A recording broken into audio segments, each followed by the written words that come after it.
Et j'ai le plaisir de retrouver Nicolas Taverna. Bonjour Nicolas.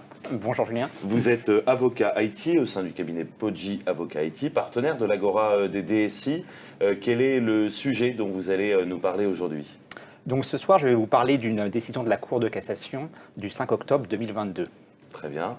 Donc cette décision, c'est une décision assez importante qui vient trancher une longue saga judiciaire sur la question est-ce que l'éditeur peut agir en contrefaçon de logiciel à l'encontre du client qui aurait manqué au contrat de licence.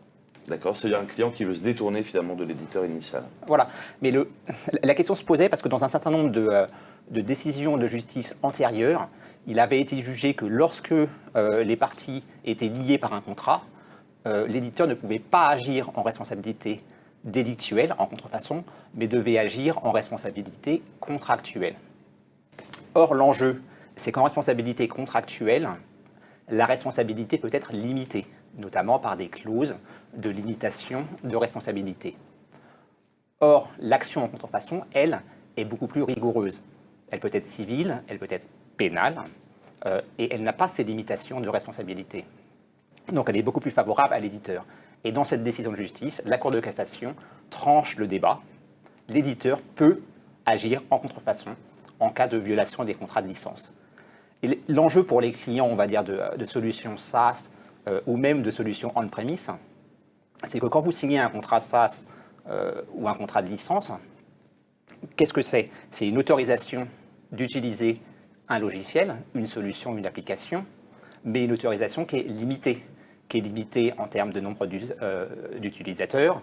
Et les éditeurs ont différentes métriques, on va dire, pour aller limiter les droits d'utilisation de leurs clients.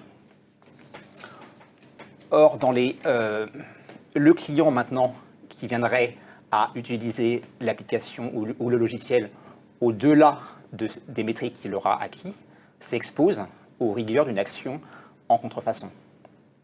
Et les éditeurs ne s'y trompent pas et ont lancé des campagnes de régularisation assez massives et de renégociation des tarifs. Donc j'invite tous les clients de solutions, qu'elles soient SaaS ou on-premise, au cours des renégociations tarifaires, à bien veiller à définir dans le contrat des métriques de licence claires et, si possible, des mécanismes de contrôle et voire d'alerte en cas de dépassement des droits d'utilisation. Très bien. Eh bien, merci beaucoup Nicolas Taverna pour cette minute légale.